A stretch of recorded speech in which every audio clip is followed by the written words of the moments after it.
Hey, this is Amy, and I am here for another episode of Practice in Progress. And today I thought I would chat about body doubling, but we'll get to that a bit later. And I'm just going to dive into my own personal practice. There will be lots of repetition, and there will be hopefully some ideas that you can take into your practice, whether you are also learning Rebuttal Hard Conversations number 3 by Jeff Millis, or if you're learning something entirely different. So I'm just going to start playing. I have a few little sections that are my focus sections, and then other sections that I'm just warming up into my day. My kids and I were just making cookies, and one of my guys made Compost Cookies from Nick DiGiovanni's cookbook. So if you want to let me know in the comments what's your favorite cookie to make, feel free to do that. Okay, so I'm going to practice a few little highlight sections that are now becoming my favorite sections, but my fingers do like a warm-up for them. So this one goes, and it's easy to get that feeling a bit sloppy. So I'm just being extra careful today that I don't just blast into it at full tempo. So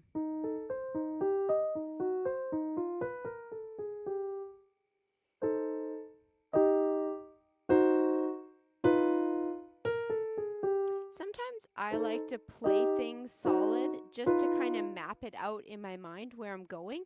And so that's something that I like to do that not everyone does. I might, I'll see if I can share my screen here and show you what I'm working on for a second. So it's this piece, Rebuttal, and this sheet music is available for sale on Jeff Millis's website, so you can check that out anytime. You can also hear his full version of the piece in excellent ways.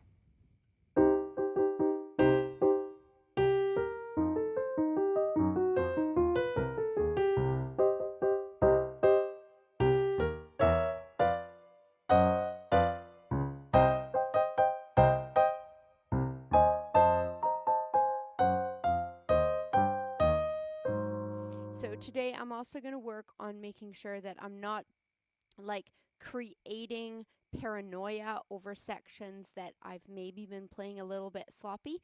So I'm going to try to create success in my mind. And if you're a fellow practicer, you might know what I mean is if you get something in your mind and you're like, every time you approach it, you feel like you're going to wreck it, then it can start to be a thing. And so it's important not to let that take over. So this is another spot that I love the sound of. I want to play it confidently, so it's important to warm up with it properly.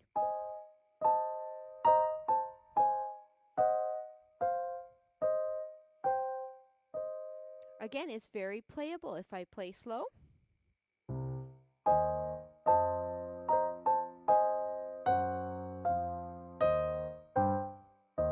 And I played that a little too legato. It's interesting how if you change the tempo on something, you do have to be careful that you're not kind of mellowing it all down. So I'll try that again with the marking so that my arms, my shoulders, my hands remember that.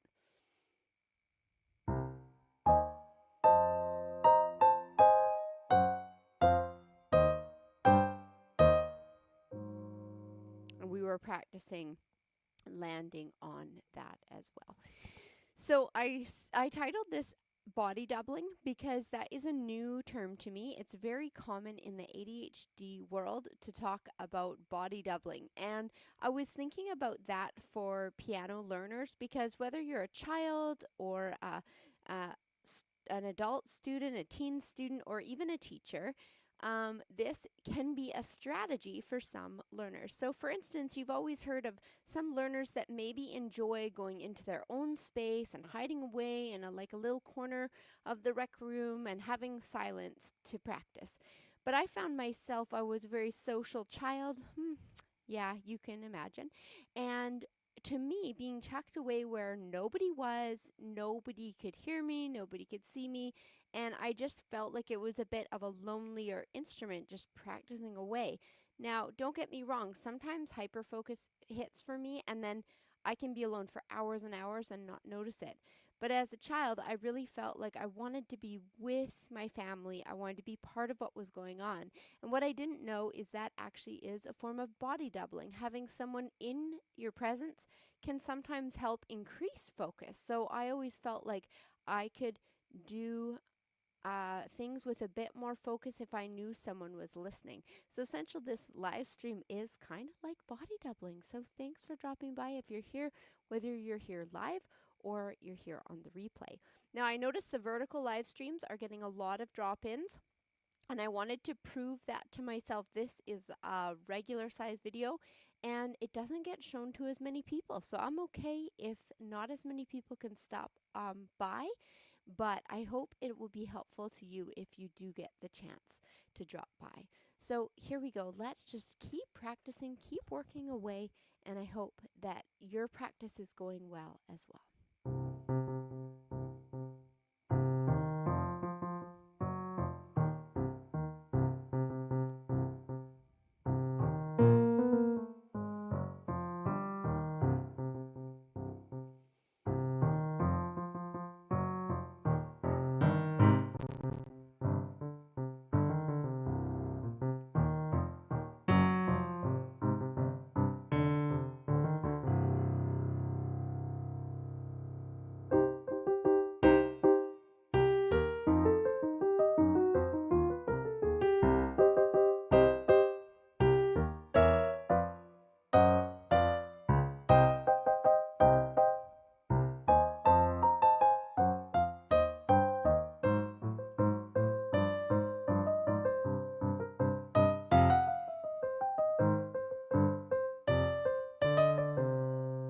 And it's really fun to see that a section, it's coming along, right? And so practice really does make progress. And I talked about earlier in the series that it's not always about practice time in volume, but rather like quality practice can move the bar forward. And so even though I've been distracted in my practice because I've been chatting with people live and showing what that process looks like, it's encouraging to see that the work in the last 2 weeks is paying off and some of those sections are becoming easier. Speed is always my challenge, so getting it up to the 108 tempo might be trickier, but let's keep working. Let's see what we can do. So the next section's coming along. A section that I don't want to get stuck in is this one.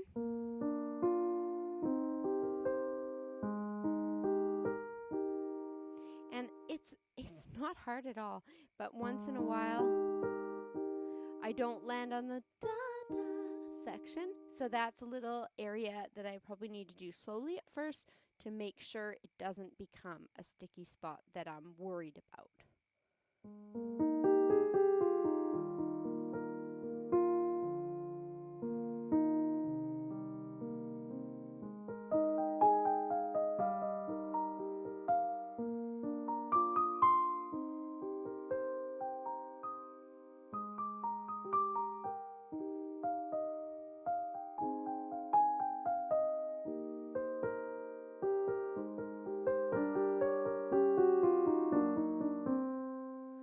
So you could probably still hear that as I was leading in to measure, 23, 24, I was thinking too much about what was coming forward. And so you can kind of hear the hesitation in my playing that won't serve me very well at a full speed. So again, time. I'm a little bit tired today. It's been a great week. It's spring break over here with my kids and my family, but it's been a busier week. Okay, let's see what we can do.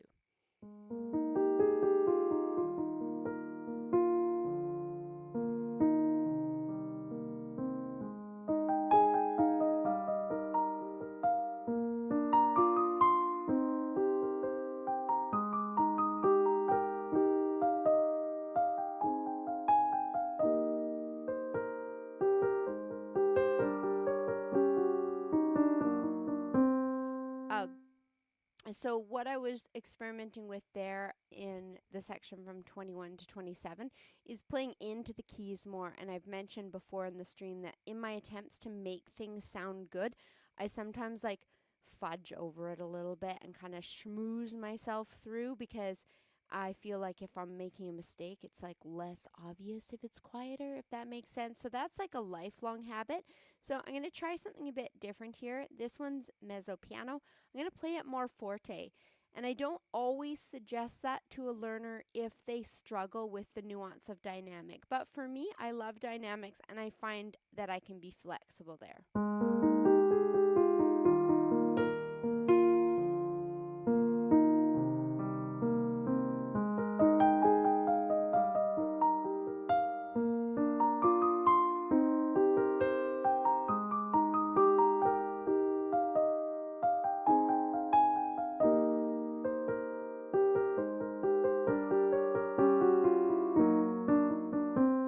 So the forte dynamic kind of worked for me well just before the end section.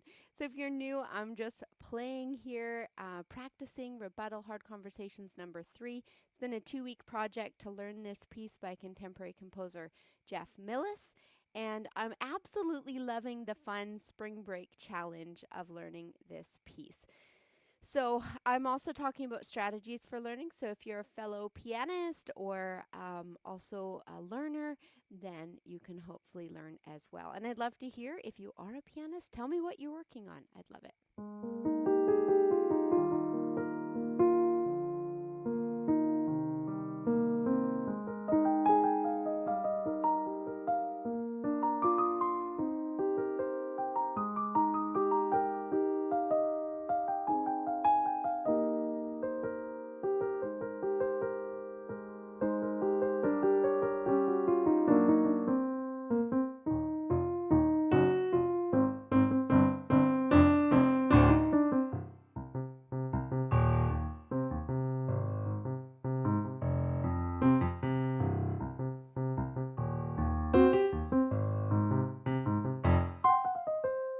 So I love that we go from this sweet section right into this percussive section, and Jeff does that really well.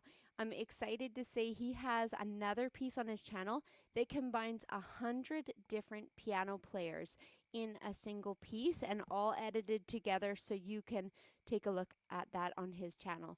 So this percussive section had me stumped at the beginning, but now I love it. I'm going to try it with a bit more speed. So I'll do one time slow and then one time where I pick up the speed a bit.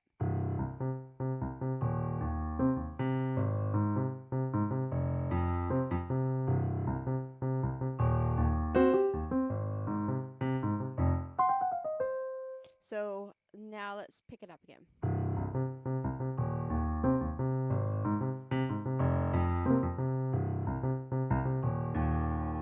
Yeah, I just got distracted because I was thinking of testing with my metronome, but it's not right here, so I won't worry about that.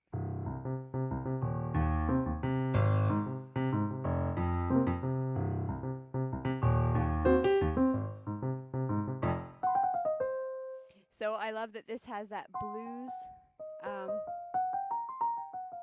scale, kind of hints of that throughout the piece. We're in the key of C minor. And I'll play now from the start. I feel like the first 2 pages are coming along, and they're not quite at tempo, but the goal here, you can see, is at 108, and I'm about at 84, and I sometimes sneak up into the 90s now, so. This might be too fast for my sticky bars, but we'll try it.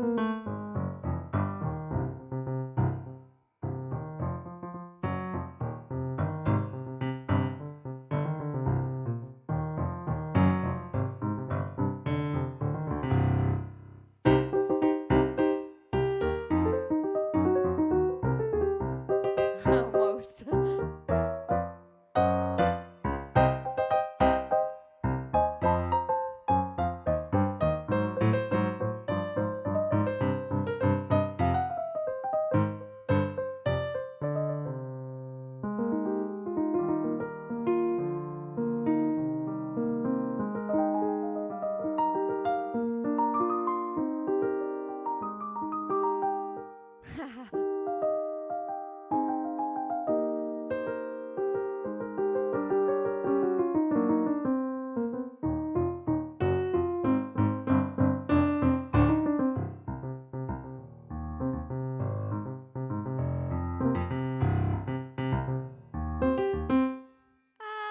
and I lost it. So that is like a fast breeze through. And obviously, it's really important not to play everything for me at the max of what I can do, because then you're just practicing that untidy aspect.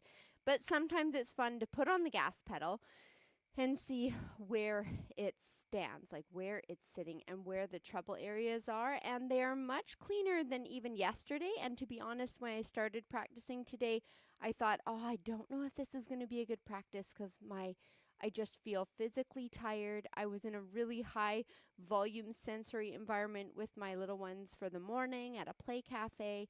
And I was thinking, oh man, I'm beat. Okay, so let's take a look at the third and fourth pages. Now this one weaves together the ideas at the beginning really well, and then it circles back to similar ideas of the intro, but with some more intrigue, some more, it has like just little added notes like neighboring tones and chromatic passages, and then it has a really grand ending.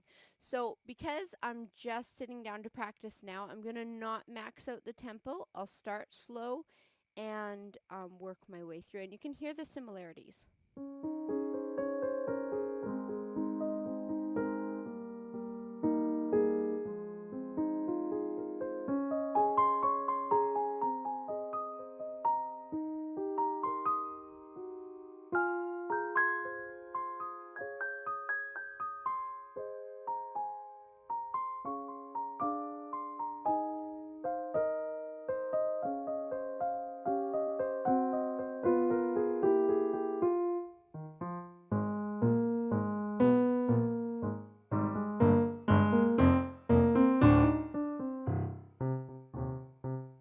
You can hear that return.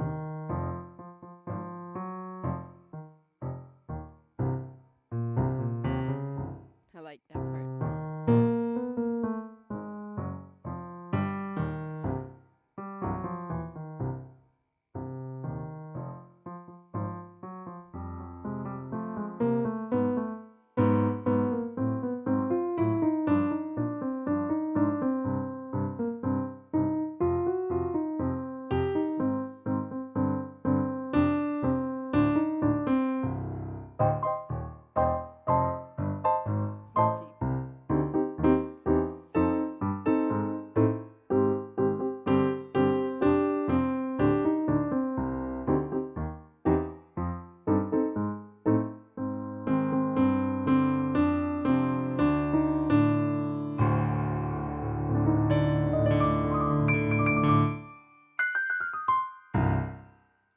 So that is fun to see what's in my fingers and what can use some encouragement. Again, I still have this one little spot that is improving, but it's interesting to see it just dragging behind, and I feel like it's just my processing speed in my brain.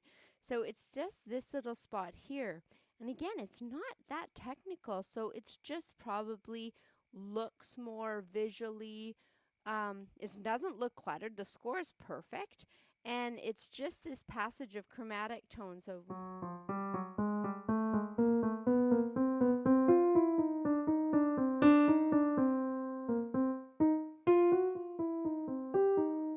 it might be that my brain is just slow on the clef change. Like sometimes as a learner, you're always trying to like teach yourself in a sense. So if I was seeing a student pause there, I'd probably like, okay, like maybe they're observing the fact that we go from a lower octave, we're moving quite higher up the octave. There's a reminder that we have a transition into a new space. I talked about last time that it goes from kind of a horizontal passage where we have bum, ba-dum, bum, ba-dum, bum, bum, and then this, which is kind of vertical or horizontal, I mean, and then we go to this more vertical passage. So sometimes I'm looking at like what direction my hands are going and if there's any clef changes, something that is causing my brain to slow down. So let's take a look, see if I can clean that up. I am hoping, and it's usually true, that if you keep brainstorming a section, you come at it from different angles and you stay consistent, one day it won't be my hard section at all.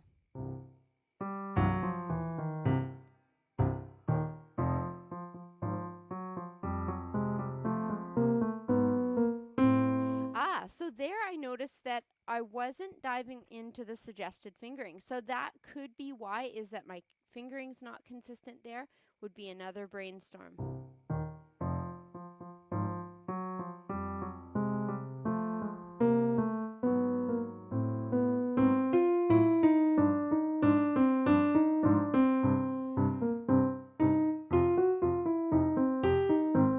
Okay, so that could be it, and so that's something I'll keep an eye on. Bum.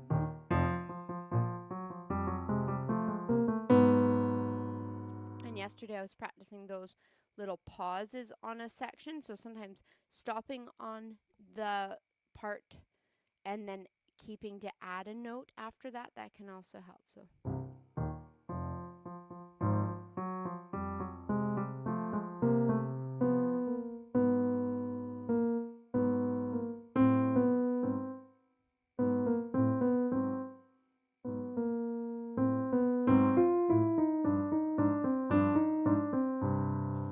what I just did there is at measure 49, I've usually been starting with the lead up from 48.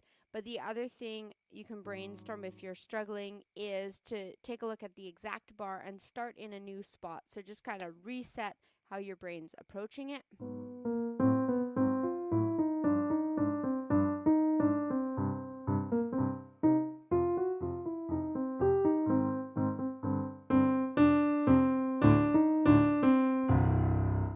And then we go down into the exciting low octave there. So now we can tell like what the little sticky spots are. There's a few that have improved. This one improved a little bit this time through. 1 E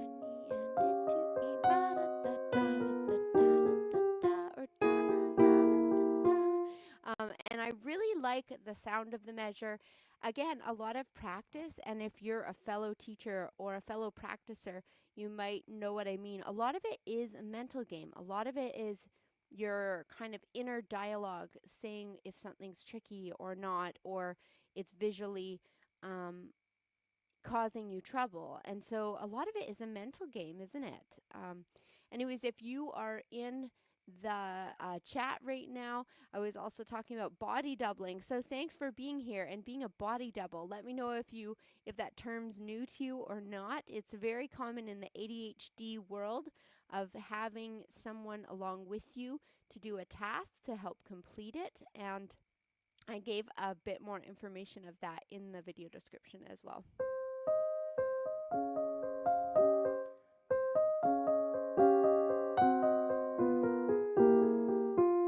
There we go. That's how it should be. So I'm going to try that again.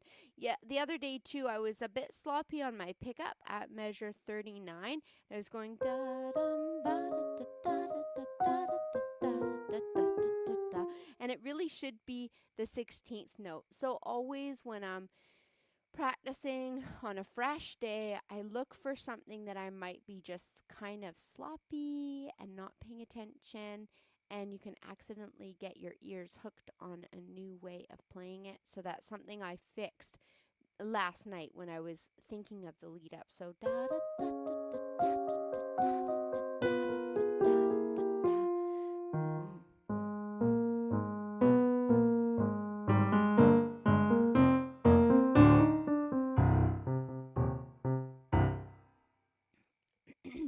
okay, from measure 34, and let's see how this sounds.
So this is Jeff Millis's Rebuttal Hard Conversations number 3. I hear that there's Hard Conversations number 1 and number 2, so I'm excited to hear what those sound like.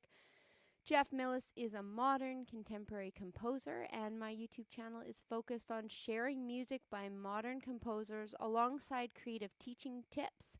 If you're a fellow teacher, I do have a free newsletter that I've just started, and the next episode of the Thrive in 3 newsletter comes out on March 31st. It's already written and scheduled, which is a great milestone for me. I decided I needed to do the same thing for the Thrive in 3 as I've done at our music school. And so we've had a music school in our community for the last 15 years that's collaborative. I work alongside other music teachers and kind of nurture families in that context and teachers. And so I have stayed consistent with that newsletter now for all 15 years we've had a newsletter, but for the last 3 years I've kept it coming out every single month, usually on the first of the month. So we'll try to do that with Thrive in 3, but it's going to be at the end of the month, and it's going to feature one creative teaching tip, one studio management sustainable teaching tip, and the third will be a resource that I love from a modern contemporary composer. So I hope that's helpful. Okay, now we're going to try to take this piece from the beginning to the end. Now, often when I practice, I'm a busy mom of 3 young boys. They're all very, very busy. And so a lot of my practice happens in very short sprints. So sometimes I have to just target the hard sections or target sections I'm struggling with. But sometimes it's really nice in a practice to go from the beginning to the end, see if you're starting to be able to stitch the sections together with more efficiency. So that's what I'll try here. And I'll have to go at a speed I think I can maintain. And you guys can probably in the comments give me some speeding tickets. I will probably speed up, but let's give it a go. So I'm going to think through a harder section like one. Dum ba da dum bum ba would be probably as fast as I want to go.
Use those little sections to breathe, and that can help modulate your tempo as well.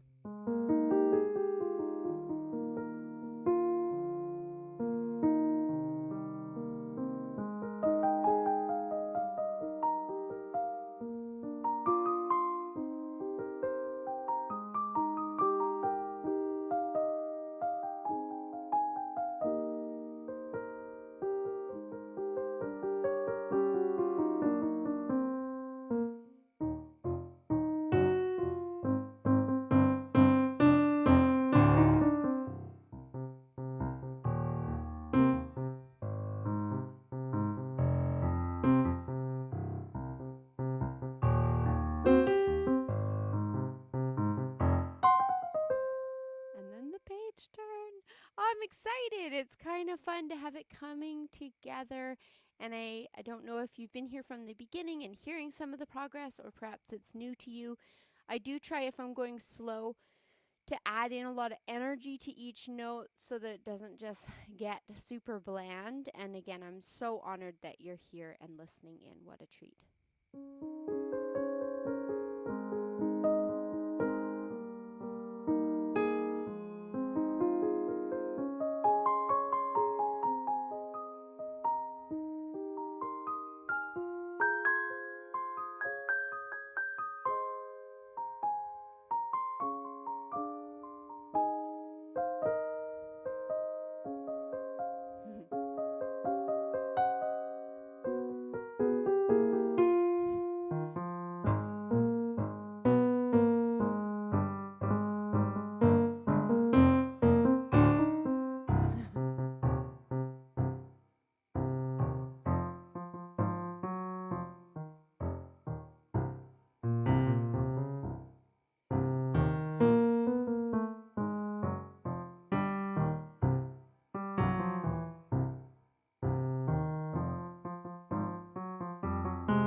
it's always a head game, isn't it? So it's interesting how my thoughts can definitely get off track in places, and it's very evident when that happens because I take a detour and I think about random things. I remember when I was playing a concert for a college recital, and three of us music students in the program shared a recital. And I literally remember hearing like whispering and like kind of in my mind entering that conversation while I was literally playing this beautiful Chopin waltz. And it was such a dangerous moment. And I managed to like redirect my focus to what I was doing. But I realized how vulnerable we are to just like sidetracking, and maybe some brains more than others. And I will admit I have one of those creative dart to other things sort of brains.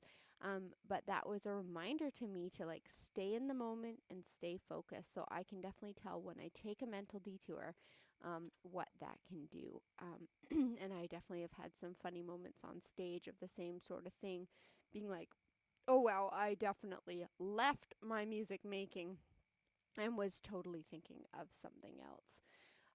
So I could tell where I need to work, and that's what practice is about too, like enjoying the process. And I think I talked a little bit about that the other day, that if you're going to be a musician, you better learn to love to practice, because so much of our time is spent like untangling music and learning and exploring. And if you're into improvising or composing, you probably find too that there's this big aspect of exploration that is kind of like, I remember a wonderful music teacher one time um, talking about that you're going to get paint on the floor. Like if a painter is painting this beautiful work of art and they're exploring with color, there's going to be paint rubbed on their pants, and there's going to be paint that drips on the floor and off of the canvas.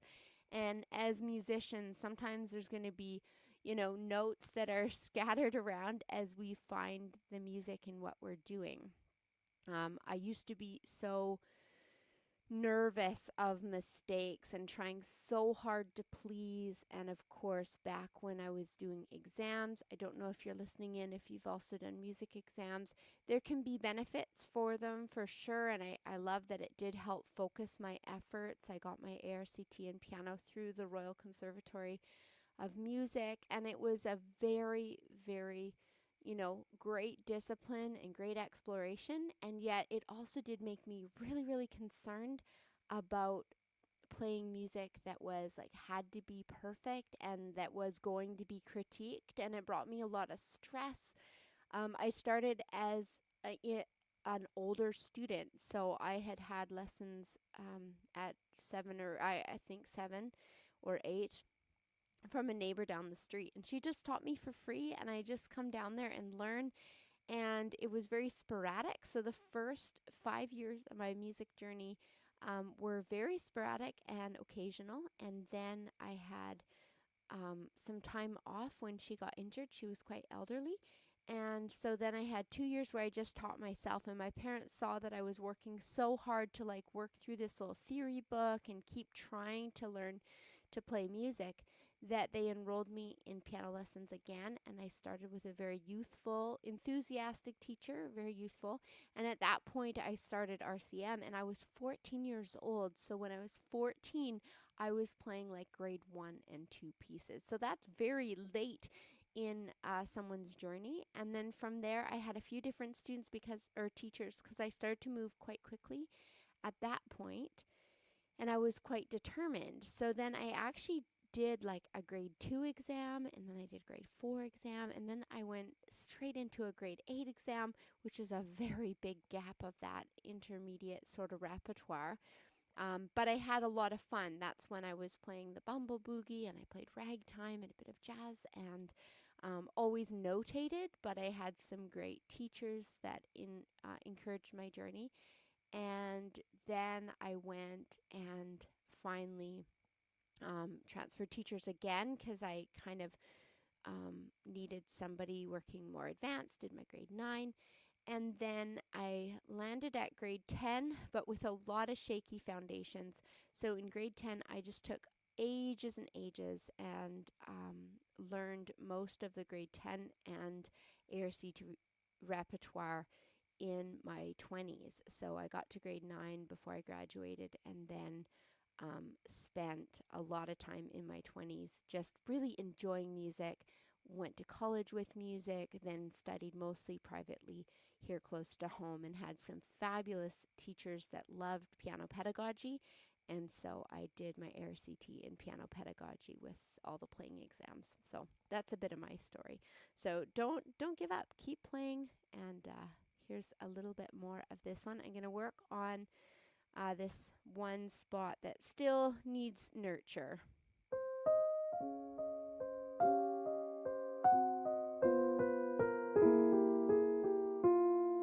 And I brought it in a little touch too soon there too.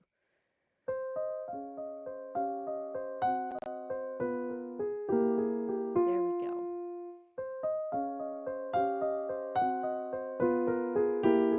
I'm going to play it even stronger and try to tell myself, Amy, you know this.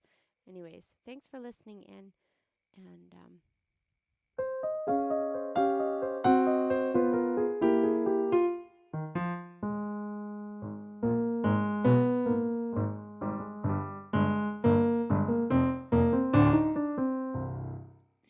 okay. So that is a wonderful wonderful piece, wonderful section. I'm going to try the ending and making it sound really grand. I think I pretty much can play this part up to tempo. So I'll come back to measure 40. I'm going to let that simmer. And actually my husband reminded me of a cello teacher that he's been listening to, because my husband is learning the cello, which is a great adventure, and I love hearing him practice his cello. And the cello teacher said you'll never have enough time to keep repeating a phrase over and over again. So he suggests learners play the phrase and then stop and sit in silence and let their brain actually do the work of processing it. And I thought that was really unique. So I'm going to try to add that a little bit more. And you can definitely let me know if you're here on the replay or live, if you've ever given that a try, because that one was definitely new to me.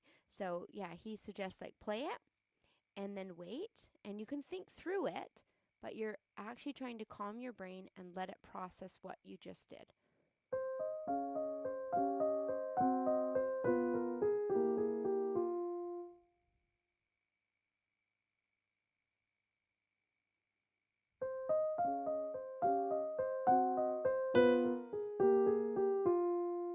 I'm going to give that a try. So we'll see if that adds something new and fresh. So thanks to my husband Jeff, who is different than Jeff Millis, the composer.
I psyched myself out on that final note.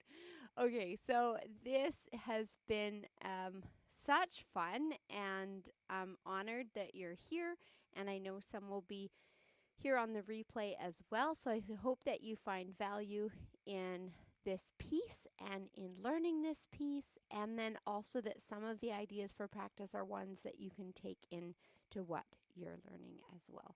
So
closer.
So that is Jeff Millis's piece, Rebuttal, Hard Conversations, number 3, and I hear that there's a number 1 and number 2. So I have lots more work to do, but I can see it coming together. I'd love to have this ready by the end of spring break, and I have another week. So sometimes I would hyper focus on a piece like this, and I would maybe even just spend a week on it and go crazy, like practice every bit of waking time that I could steal away. But I'm really trying to just set a bit of time each day to work on it. I also don't want to rush this one because it's so really cleverly put together. Jeff Millis is such a detailed composer, so that puts on a little extra pressure, even though he's wonderful and supportive and has been listening in. But that always makes me be like, oh, I want it to be very detailed. And so thanks for listening in, and hopefully the next time I come on live, this one will be mostly finished. So thanks again, and we'll see you in another stream, or you can check out some of the other videos on my channel.